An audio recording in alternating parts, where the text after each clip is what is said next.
Hello everyone, myself Rajat. Welcome back to Olhans Cyber Brief, your weekly roundup of India's most shocking cyber attacks, threats, frauds, and scams. We bring you facts and analysis so that you can stay one step ahead. This is episode 10 of our series, and today we are covering fake video propagation during a religious event, a devastating digital arrest scam, an international cyber fraud gang using fake job ads, a ransomware group claiming to hit McDonald's India, and finally, some good news from Noida and Cybersmart Bharat. Let's get started.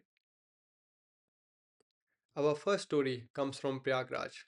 A man was arrested for circulating fake and misleading videos related to a major religious mela. These videos were circulated widely on social media and had the potential to create panic and public disorder. The videos looked real, they felt urgent, but they were manipulated.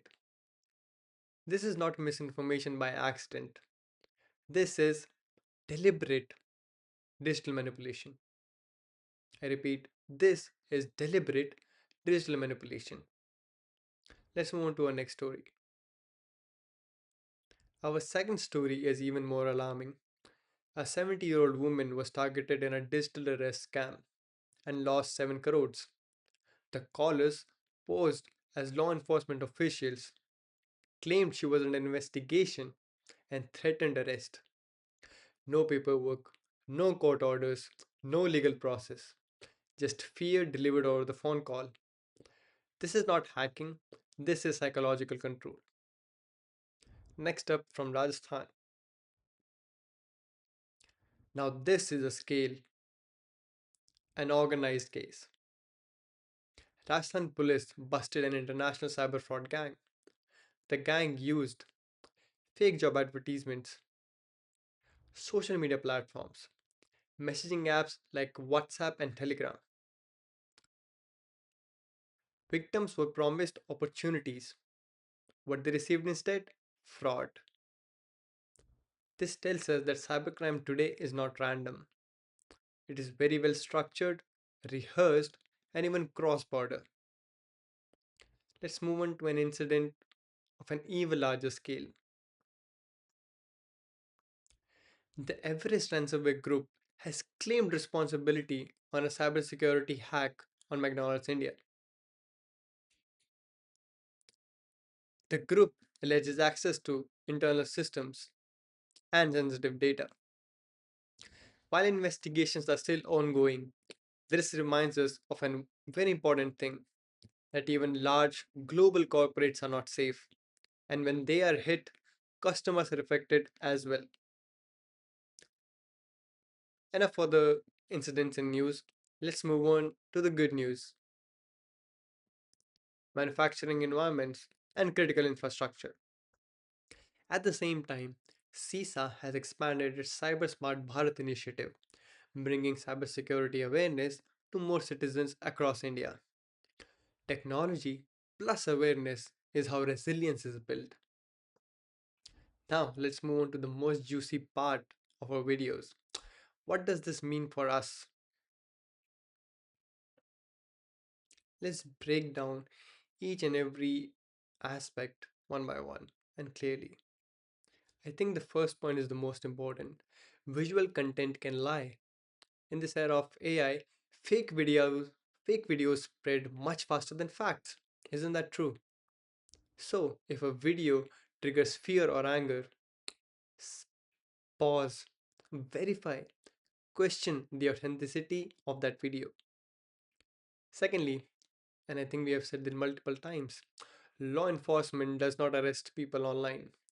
No police officer will demand money or arrest you over a call or a video chat. Fear itself is the scam. Opportunities that rush you, which was the major exploit by the gang exploited in Rajasthan. The fake jobs were succeeding because the victims felt the pressure to act fast.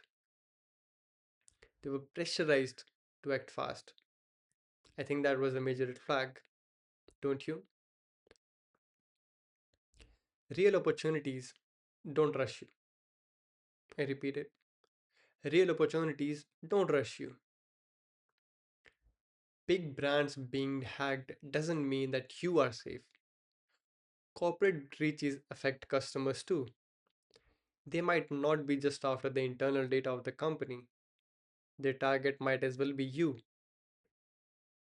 I hope you got some understanding of what I'm trying to say.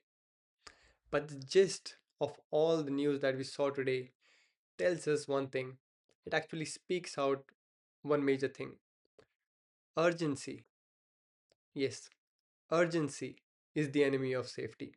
I repeat, urgency is the enemy of safety. Let's move on to our last part: learning the takeaways for our managers. At first, we have fear bypassing training. Isn't that very true? In fact, all the digital risk scam show us that panic can override common sense. And when panic overrides common sense, the security control fails because the humans or the person in charge is under pressure. Secondly, trust signals are broken. Fake numbers, fake videos, fake identities. The organizations must assume that the traditional markers do not work anymore. With the coming age of AI, organizations need to come up with new markers to identify. Yes. Next up, fraud doesn't start big. Most large losses begin with small, undetected warning signs. That's why early detection matters. And lastly, and the most important one, cybersecurity risk is a business risk. Ransomware, fraud, malware, they all impact trust, reputation, and revenue. I repeat, they impact trust, reputation, as well as revenue. Cybersecurity is not just IT's responsibility. I repeat, cybersecurity is not just IT's responsibility. It is a leadership responsibility as well. That's all for today, folks. If you learned something, share it with your friends and colleagues. Awareness just doesn't prevent loss, it also prevents regret. I hope you understand what I mean. So stay safe, stay alert. I'll see you in the next episode of Olhans Cyber Brief.